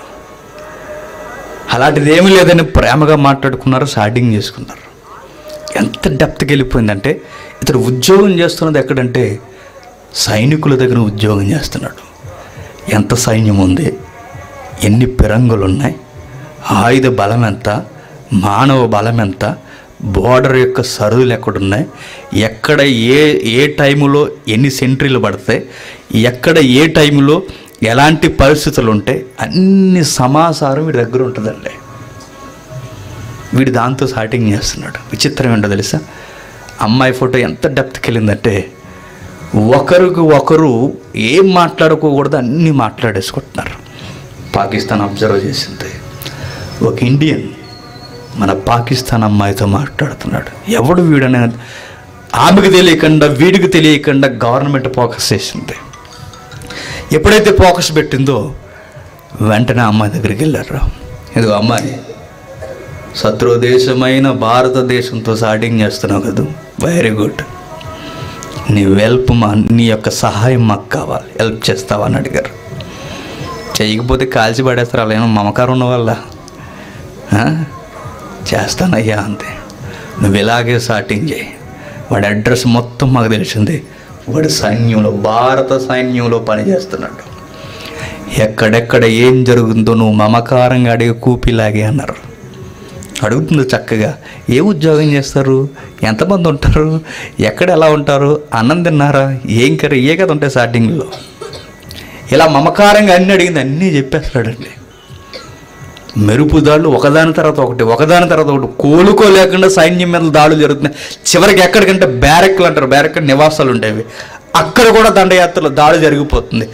ఉలిక్కు పడిపోయింది భారత ప్రభుత్వం. ఎలా తెలుస్తుంది ఇవన్నీ?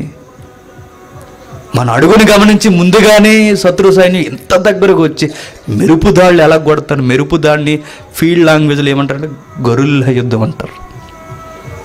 నక్కి మెరుపు దాడి కూడా గొరిల్లా యుద్ధం అంటారు. గొరిల్లా చేస్తుంటారు చూసారు. అది ఎవరు కనిపెట్టరు అనుకుంటున్నారు? ఈ సిరియా వాళ్ళే. ఈ సిరియా, ఇరాక్ ఇది ఉంది కదా, ఆ ఇరాక్, సిరియా, ఇజ్రాయెలే దీనికి పునాదేసింది. ఫీల్డ్ అది ఉపయోగపడుతుంది. అలాంటి మెరుపుదాళ్ళు కొడుతుంటే ఆశ్చర్యపోయారండి, ఎలా జరుగుతుందని. వీడికన్నా పెద్ద హ్యాకర్ని తీసుకొచ్చి సీన్లో కూర్చోబెట్టింది భారత ప్రభుత్వం. ఏం జరుగుతుందో గమనించండి అని. ఏం జరగను పెట్టండి, మన దాంట్లో ఉన్నవాడు ఒకడు శత్రు దేశానికి సమాచారం అంతా ఇచ్చేస్తారండి. వెంటనే పీగబట్టుకున్నారు. ఏరా అంటే అమ్మాయి అనుకున్నానండి అని. చూసారా ఏం జరిగిందో? డాక్యుమెంట్స్ మీద బాధ్యత ఉన్నవాళ్ళు లేడు అనుకున్న శత్రువు దేశం ఏం చేస్తుంది? ఫుట్బాల్ ఆడుతుంది. ఇప్పుడు ఇలాంటి ఉద్యోగం చేస్తున్నాడు ఎవరు? యావాహు.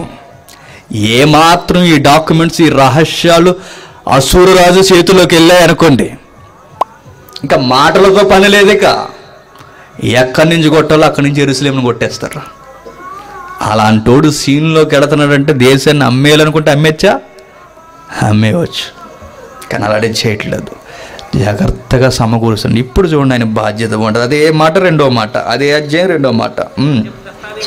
రాజ్యపు దస్తావేజుల మీద ఉన్న ఆసాపు కుమారుడైన యోవాహును వారి యొద్దకు పోయిరి, వారి యొద్దకు పోయిరి. యోవాహు వారి యొద్దకు పోయాను. యోవాహు వారి యొద్దకు పోయినప్పుడు టాక్స్ జరుగుతున్నాయి ఒకరికొకరికి. ఏం జరుగుతున్నాయంటే, ఇంత భుజబలం ఉందరా మాకు, ఏం చూసుకుంటారా మీకు ధైర్యం? మీ దగ్గర రథాలు ఉన్నాయా? అదే కదా అన్నాడు. గుర్రాలు ఉన్నాయా? ఏమున్నాయి మీ దగ్గర? అంత ధైర్యంగా ఉంటున్నారు.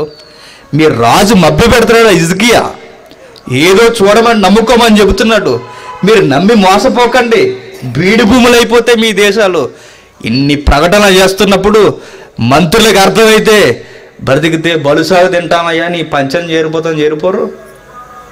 ఇండియాలో బ్రిటిష్ పాలన జరుగుతున్నప్పుడు మన రాజులందరూ బ్రిటిషులకు కొమ్ముగాయలేదు. ఎందుకు? సామాన్య జనులు ఏమైపోతే మాకేముంది, సుఖభోగాల్లో మేము ఉంటామని ధైర్యయ్యారు కదా. అలా వెళ్ళిపోతే ఈయనకు ఉండవా సుఖభోగాలు? ఈయన తప్పించరా? తప్పిస్తారు. కానీ ఒప్పుకోలేదు. రహస్యం ఎక్కడ పొక్కనివ్వలేదు. ఏం పేరు తెలుసా? ఈయన పేరు యావాహు. యావాహు అన్న పేరుకి అర్థం ఏంటో తెలుసా? యెహోవాకి స్నేహితుడు అని అర్థం.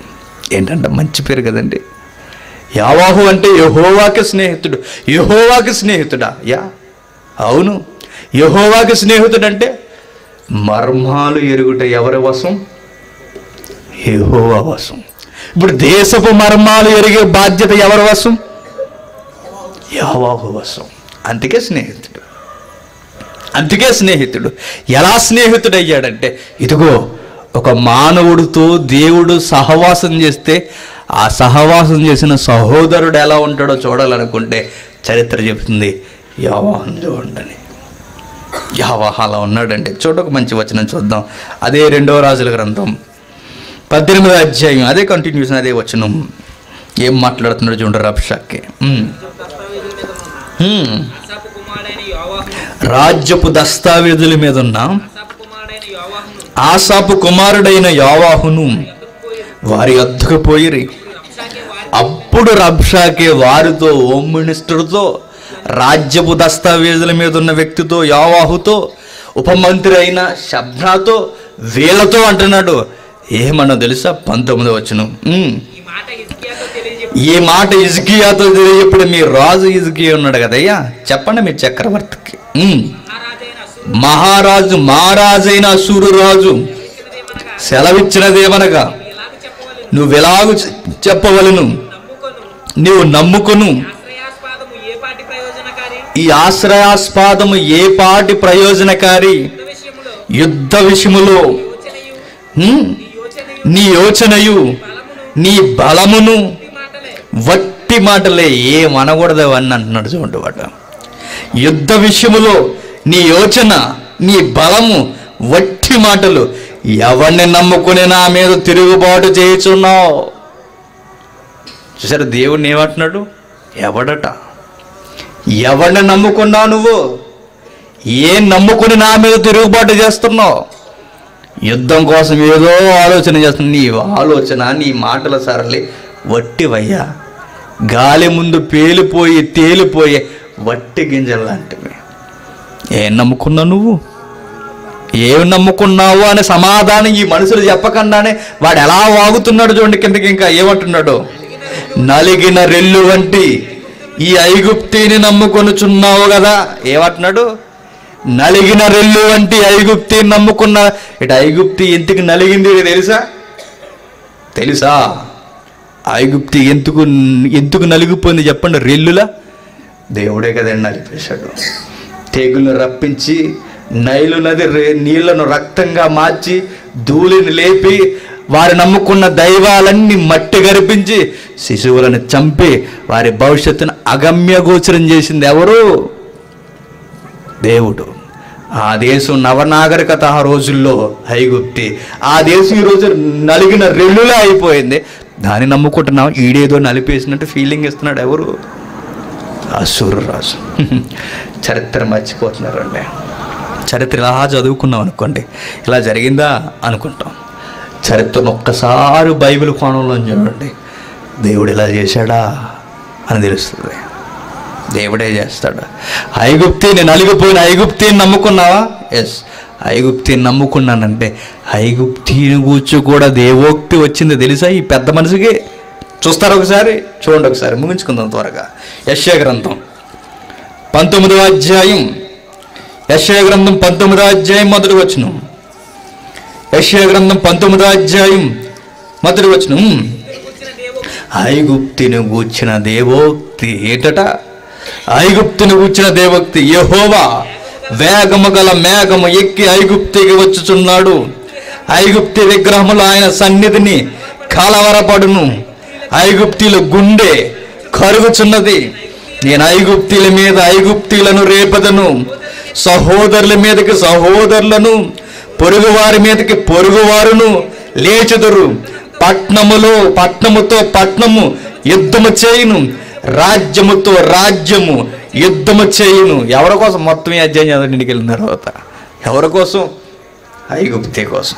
యెహోవా వేగము గల మేఘం ఎక్కువ వస్తాడంటే నిజంగా మేఘం మీద వస్తాడు అనుకోకండి. ఆయన రావడం అంటే ఏంటో తెలుసా? నువ్వు నమ్ముకున్న వారితోనే నీ కన్ను పొడిపిస్తాడయ్యా. అది దేవుడు యుద్ధం చేయడం అంటే. దేవుడు ఎలా అయినా కొడతాడండి. దేవుడు ఎలా అయినా బుద్ధి చెప్తాడు. దేవుడు ఎలా మనిషిని తన పొగరను అనసాలో ఆ విధంగా అనిస్తాడు. ఇప్పుడు ఐగుప్తి పొగరను అనిసింది ఎవరు? యెహోవా. ఇది మర్చిపోయి ఈ ప్రవచన సారాంశం తెలియని వ్యక్తి ఏమంటున్నాడు? హిజ్కియా, ఏంటయ్యా నీ ధైర్యం? ఐగుప్తిని నమ్ముకున్నావా? ఐగుప్తిని నమ్ముకున్నావా? నలిగిపోయింది కదయ్యా రెల్లులాగా. ఎందుకు నలిగిపోయింది తెలుసా? తెలియదు. మనకు చెబుతున్నాడు దేవుడు, నేనే నలిపేశాను అంటున్నాడు. ఇది చరిత్ర. ఐగుప్తిని నమ్ముకున్నావా? ఏమంటున్నాడంటే రాజుల గ్రంథం, నలిగిన రెల్లు వంటి ఈ ఐగుప్తిని నువ్వు నమ్ముకొనుచున్నావు కదా, ఒకడు దాని మీద ఆనుకొనిన ఎడల అది వాని చేతికి గుచ్చుకొని దూసిపోవును. ఐగుప్తి రాజైన ఫరో అతను నమ్ముకుని వారందరికీ అట్టి వారే. ఎందుకు తెలియక అంటున్నాడండి. ఇప్పుడే కదండి చదివాం. సహోదరులకి ఏముండదట? ఐక్యత ఉండదు. పొరుగు వారి మీద పొరుగు వారినే లేపుతాను. అది మర్చిపోయాడు. సారాంశం చెబుతున్నాడు దేవుడు. ఎవడైతే వాడితో స్నేహం చేస్తాడో వాడినే వాడికి శత్రువుగా మార్చేస్తా అన్నాడు. అది మర్చిపోయి ఈడేమంటున్నాడు? వాడిని నమ్ముకుంటే ముళ్ళు మీద అన్నట్టు ఉంటుంది అంటున్నాడు. దేవుడు చెప్పింది తెలియకుండా చెబుతున్నాడు. మీకు అర్థమవుతుందా? ఈ మధ్యకాలంలో ఒక స్లోగన్ చెబుతున్నారు, గుర్తుందా మీకు? సిరియా గుచ్చి ముగిస్తాను. ఇదేంటి వట్టేసరి ముగించలేదు అనుకుంటున్నారు కదా. ఒక విషయం చెప్పిన, బైబిల్ ప్రకారం వట్లు ఉండవు. ముగించేస్తానండి. సిరియాని గురించి ఒక స్లోగన్ చెప్తున్నారు. ఏమన్నా తెలుసా? ప్రేయర్ ఫర్ సిరియా అన్నారు. చూసారా? ప్రార్థన చేయండి సిరియా కోసం, ప్రార్థన చేయండి సిరియా కోసం. ఈ మధ్య ఒక అబ్బాయి ఇంటర్వ్యూ పెట్టాడు. ఏ దేవుడికి ప్రార్థన చేయమంటారయ్యా అన్నాడు. మంచి క్వశ్చన్ అడిగాడండి. ప్రార్థన చేయండి, ప్రార్థన చేయండి. న్యూస్ మీడియా అదే చెప్తుంది, ప్రింట్ మీడియా అదే చెప్తుంది, ఫేస్బుక్లో అదే చెప్తుంది, సోషల్ మీడియాలో దంచేస్తున్నారు ప్రార్థన చేయమని సిరియా కొరకు. ఏ దేవునికి ప్రార్థన చేయాలి? నో అడ్రస్ లేదు. బైబిల్ చెబుతుంది సిరియాని కుక్కట వేలతో పెకలించేది ఎవరు? నేనే అన్న. ఇప్పుడు ఏ దేవుడికి చేయాలి? ఆన్సర్ ఎక్కడుంది? బైబిల్లో ఉంది, ఫేస్బుక్లో ఏముంటుంది? ఎక్కడుంది? సిరియా కోసం సందర్భం వచ్చినప్పుడు చెబుదాం. ఐగుప్తి నలిగిన రెల్లెందుకయిందో, ఈరోజు నీ బ్రతుకెందుకు ఇలా కాబోతుందో చెబుతున్నాడు దేవుడు. అది పట్టక వీడేమంటున్నాడు? ఇది నా భుజబలం అనుకుంటున్నాడు. ఎవరు? ఈరోజు జనతా ప్రభుత్వం వచ్చిన తర్వాత ఇది మా బలం అనుకుంటున్నారు. చూసారా? దేవుడే ఇచ్చాడండి. ఈ తుకలకలందరినీ దేవుడే ఎక్కించాడు. దేవుడే ఇస్తాడు కొన్ని సందర్భాల్లో తన పిల్లల్ని సరిచేయడానికి, యూదులను సరిచేయడానికి, ఇశ్రాయేలుని సరిచేయడానికి అన్యుని రేపి తొక్కించేటప్పుడప్పుడు లైన్ అవ్వాలి కదా, బుద్ధి చెప్పించాలి కదా. వీళ్ళేదో మా మమకారం మా బలం అనుకుంటున్నారు. కాదు, దేవుడే ఇచ్చాడు. వీడు అలాంటి పనే చేస్తున్నాడు. ఇది మా అధికారం, మా బలం అనుకుని పైకి ఎక్కేమంటున్నాడు తెలుసా? ఎక్కించిన వాడి మీదకే తిరగబడుతున్నారు. చూస్తాడు ఎక్కడో తొక్కాలి అక్కడే పీక మీద అడిగేసి తొక్కుతాడు. చరిత్ర చదువుకోలేదా? దేవుడి మీదకు లేచిన రాజ్యాలన్నీ చదువుకునే చిత్తికాయితాల్లో మిగిలిపోయాయండి. చదవని మీరు చరిత్ర వెళ్ళి. దేవుడి మీద తిరగబడి ఏ రాజ్యం నిలబడని చెప్పండి, నిలబడలేదండి. పోయినాయి, అన్నీ పోయినాయి. చూద్దాం ముగించుకుందాం. అదే రాజుల గ్రంథం 18వ అధ్యాయం 19వ వచనం. అప్పుడు రబ్షాకే వార్త ఇట్లా, నేను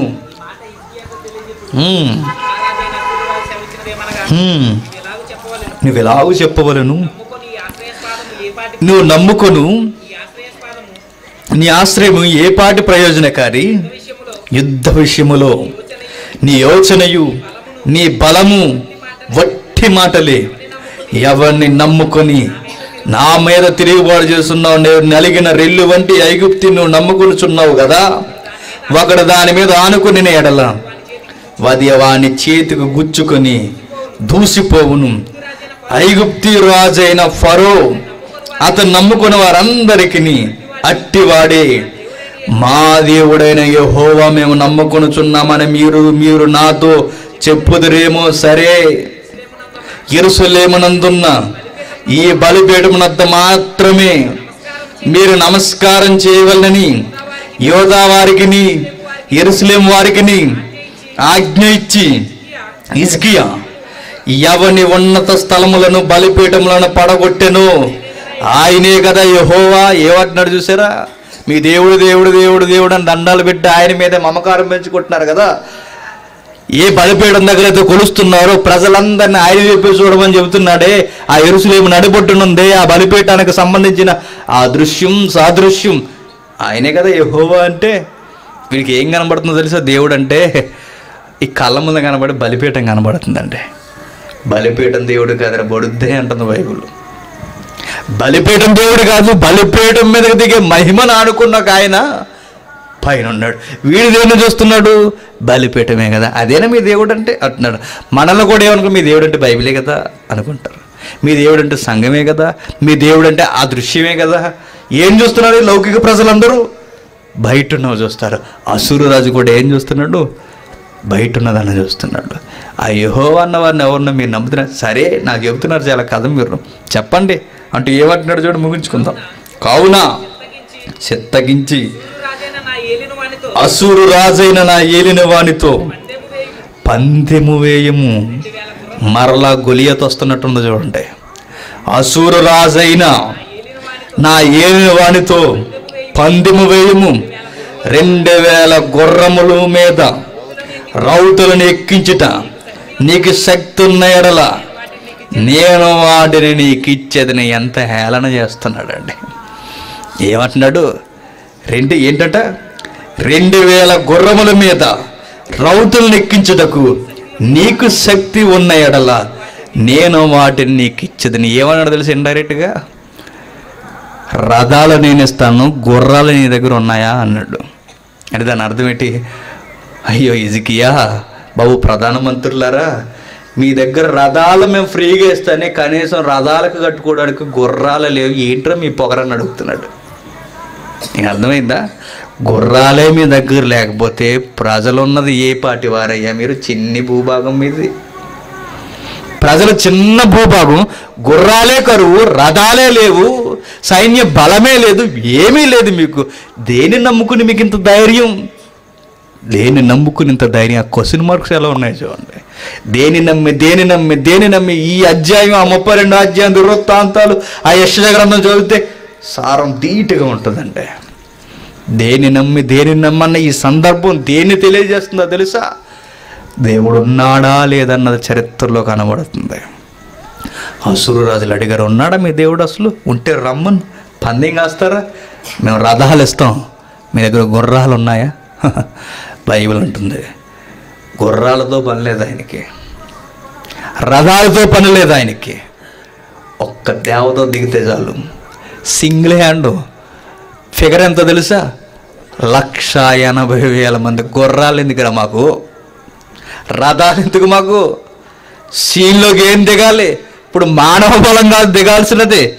ఏదైతే లేదంటున్నాడో, ఏ ఉనికి అయితే లేదని సమాజానికి చెప్పాలనుకుంటున్నాడో, యెరూషలేము ప్రజలను భయపెట్టాలనుకుంటున్నాడో, ఇప్పుడు పరలోకపు ప్రభుత్వమే భూమి మీదకి దిగే గడియలున్న సందర్భమే మనం చదువుతున్న సందర్భం.